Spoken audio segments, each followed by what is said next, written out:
Hello, everybody. Good afternoon, and welcome back to the Lighthouse Addictions Topic Show. My name is Joe. I'm your host for today, and we are live here at the Lighthouse Treatment Center, and I'm here with Nolan Weil. Welcome, Nolan. I'm so happy to have you here on the show. We're going to be interviewing you today, but first of all, why don't you introduce yourself to our audience and let them know what it is that you do here at the Lighthouse. Hello everyone, my name is Nolan Weil, and I am the Alumni Outreach Representative here at the Lighthouse. And my job here is to connect with all the people who come through our treatment center after they leave treatment, and to provide safety calls and follow-up calls throughout the time after they're here. So aftercare support and just to be there for you if you need somebody to speak to. So beautiful. And what exactly is a safety call? Well, a safety call pretty much is something that we have defined as once you leave treatment, for us to give you a call for the first 30 days every week to make sure that you know that you're doing okay, that you're staying connected, that you're working a strong program, and you have some kind of connection either over the phone or in person with our treatment center here in Anaheim. I know one of the purposes of the safety call is to make sure that our clients are doing what they said they would do on their 72-hour discharge planning form, right? So what is the importance of having a solid, structured 72-hour plan after leaving treatment? Thank you for asking that. What's great about that is to, you definitely want to make sure that you're staying accountable not only to yourself but to the program. You want to stay connected, keep a foundation, have some type of accountability, because you want, it's very easy to fall off the tracks, especially if you're new in recovery, and it's always a good thing just to check in. Beautiful. And why do you feel like the first 30 days in particular is the most crucial and important to somebody's early recovery? Well, I know from personal experience that the first 30 days for me was the hardest. Yeah. Being able to get that first 30 days, especially outside of treatment, is one of the toughest, because when you leave, you actually have to utilize the tools that you learn while you're in treatment. And, sometimes you may forget. Sometimes things become a little bit more of a priority. Right. And you want to be able to be like, okay, well, new situations come up, and you want to be able to speak to somebody that maybe has a little bit more time, or has some professional experience or some education that can teach you and coach you along the way. So it's very important. So you just disclosed with us that you too are in recovery. Would you like to tell us a little bit about your own personal story? Yes, sure, absolutely. For a long time, I grew up in Los Angeles, the city of Downey, California, and we lived in, had just normal family, normal parents, and like most of us, like a lot of us, people who identify as alcoholics or addicts, I felt a little different. Right. So in my middle school years, I started finding myself attracted to the same sex, and at that instant, knowing, because I grew up in an environment where I knew that it would be ostracized, it would be shunned upon. I already knew at that moment that my life would be a little happen. I went home, that night I just cried myself to sleep every single night for a week, and I prayed to God to make me something different, to make me somebody who I'm not, So I carried that self-inflicted trauma and shame and guilt throughout many years of my life, and I knew that my parents wouldn't accept it. So as time went on, and being in being in high school, that self-inflicted trauma actually became a reality, and I was pretty much ostracized by my parents. Me and my mom were very close. Yeah. When we were younger, and then at that moment when she found out, we had no relationship. Yeah. And I could feel it right now, you know what I mean? And I always talk about how I feel, because I need to honor my feelings. Yeah, you know absolutely. I mean? And so immediately at that moment, the only way that I knew how to cope was to run, because I didn't have the safety at home.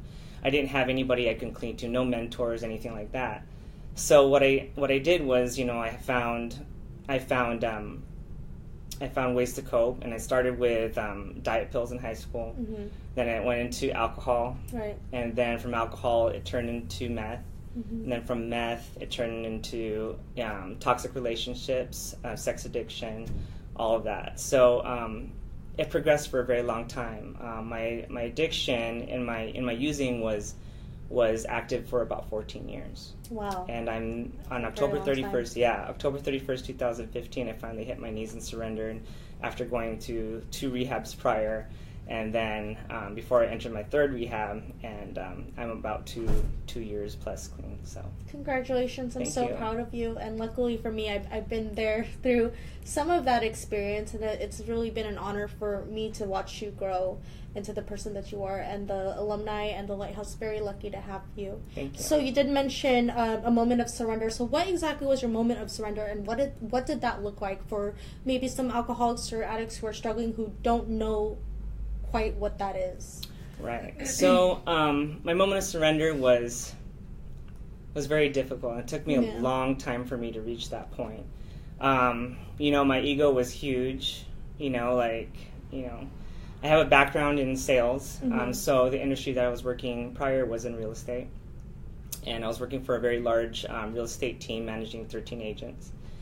And I only say that just because the disease doesn't care. Doesn't discriminate. It doesn't care like where you came from, what type of education you have, what the color of your skin is, and who you are, what you think you are. You know what I mean? It's going to come after you, and it's going to try to kill you. You know what I mean? So the weekend prior, to me, hitting my knees, like I went out for a run. The weekend prior, I went out for a run after I was showing like $6 to $16 million homes on the Strand in Newport Beach, and it took me on a run for about a week, and I literally within that 1 week I lost everything. I lost the support of my parents. I lost my partner at that time. My health was in jeopardy. I felt like I was gonna die, and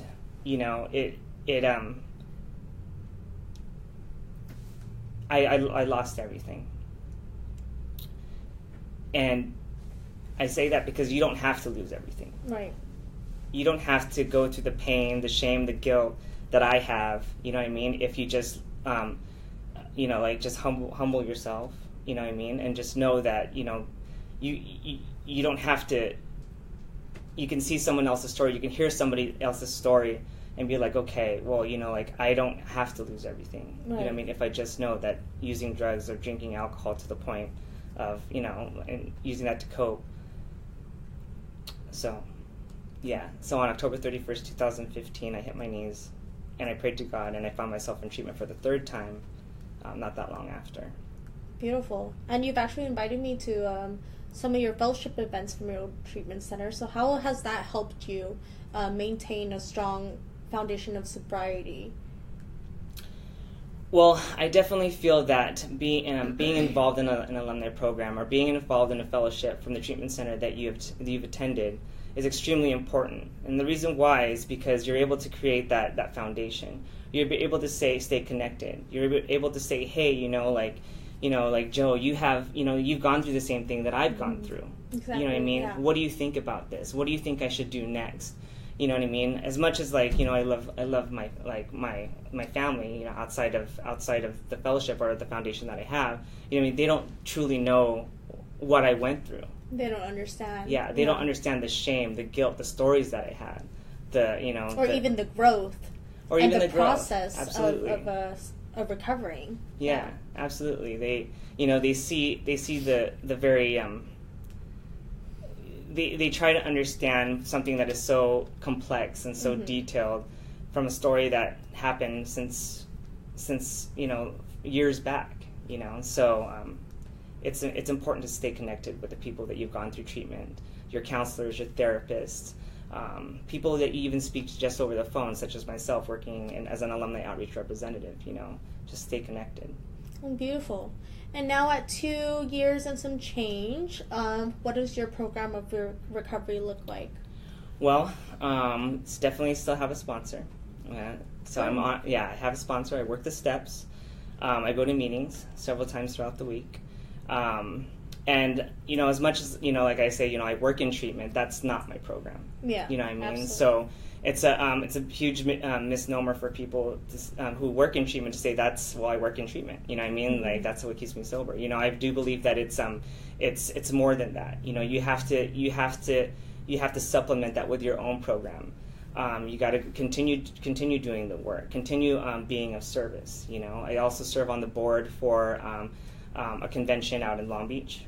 Kissar? Yeah, Kissar, which is... that was super fun. Yeah. We just went to that recently with some of our alumni. Mm-hmm. I do marketing for that board. Mm-hmm. I also am starting a panel on HIV and AIDS awareness for Long Beach Community College. That's beautiful. Awesome. I'm helping. I went through there to do my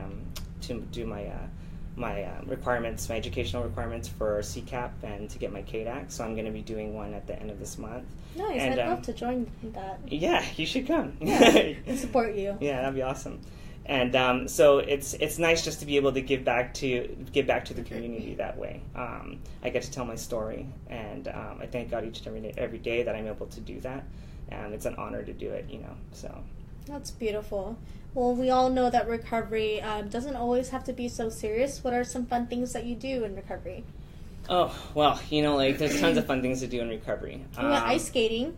Yes, we went ice skating. Ice skating is fun. So the great thing about being in a fellowship or staying connected to an alumni is that you can have friends. Mm-hmm. Whereas before your disease will isolate you, right? And you don't want to do that. So, you go ice skating. You get to be of service. You get to love without any type of condition. Yeah, condition or anything. Hi, Brian. Like that. Yeah. Shout out to the husband. Yeah, shout out to the husband. Whereas before, just in the most minute way, you know what I mean? When I was in my addiction or in my disease, I had no idea, my favorite things. I didn't know I liked to go to the movies. Right. You know what I mean? I isolated myself, staying in your closet smoking dope is not the way to live, right? So it's okay, now I know that, hey, I like to go to the movies. And, I know I like, pizza is my favorite food, even though I don't get to have it so often, you know what I mean? And it's one of those things, it's okay, today what I can do, I can go out with friends, I can go out and have coffee. I don't have to be afraid of what decision I'll make when I'm out there just trying to live a normal life. Mm-hmm. You know what I mean? I can be well within myself and be happy with who I am and to appreciate who I am and love myself. So. Well, that's quite profound actually, because for myself personally speaking, when I would make any sort of decision and I was under the influence, it was mostly negative, or I would have to suffer negative consequences because of the decisions I was making. Right, and just to touch upon that too. Mm-hmm. So just to tell you about myself, I used to be extremely anxious every time I would say I would get a haircut, because my intentions was to get a haircut, but then I'd disappear for 2 weeks. You know what I mean? Because I'd be in my addiction. You know what I mean? Yeah. And and it's okay. Well, I'm that's why they say don't you stay away from people, places, and things. You know what I mean? Because at that moment in my life, and the only way that I knew how to cope throughout life, with any type of stress, whether it's stress with traffic, whether it's stress with school, mm-hmm. any type of stress, you know what I mean? My go-to was using dope. You know what I mean? So now, I can say that I'm gonna do what I'm gonna do and mm-hmm. be a man of my word, and it's it feels good, you know what I mean, to love yourself and to practice self-care. Good, beautiful. And speaking of self-care, what are some things that you do to practice self-care? Well, I take myself to the movies. You know what I mean? I'll go for a massage. Ooh, you know what I mean? That's good. Fun. I get to hang out with friends. I get to take up other passions such as graphic design. Practice my real estate business again on the side. Things like that, So, I get to do things today and keep the things that I have, rather than just flounder them and go out and use drugs, So, yeah. Well, that's beautiful. And do you have anything you would like to say to someone who's currently struggling with an addiction? Well, for anybody that has, less time than I do, I would say, reprioritize your life. a very spiritual person. Put God in recovery first, because what I've learned is that if you put anything before God in recovery, it'll be taken away in an instant. Just like that. 90 meetings in 90 days, get a sponsor, be of service, and just know that you're doing this for yourself. Do it for yourself. Don't do it for anybody else, because it won't work. Beautiful. And do you have anything you'd like to say to family members? Well, thank you so much for your support. And, it's funny when you say family members, because, it's not just blood family for me anymore. Like, I consider everybody in the fellowship, people who have went through treatment, people that I work with. And it's just that in itself, especially in a community of recovery, is the biggest family that you'll ever have in life. I remember going, cross country in New York, and then not knowing anybody in recovery. And I was about 6 or 7 months into recovery in my first year, and then I was very nervous. But then I went to this meeting, and everybody was so welcoming. Everybody was so welcoming. You could share about anything. You could be true to yourself. You can say honestly what you've been through, and they'll welcome you with a hug. They'll give you coffee. Yeah. They share their experience, strength, and hope with you, so that you know that you're welcome. So there's no other family as big as ours in the community of recovery in the world. So that's what I'm truly grateful for. Beautiful. Well, thank you so much for being on the show today, and we're very proud of you. And we're here every Thursday, guys. So if you want to check us out on Lighthouse Treatment Center. Thank you. Thank you.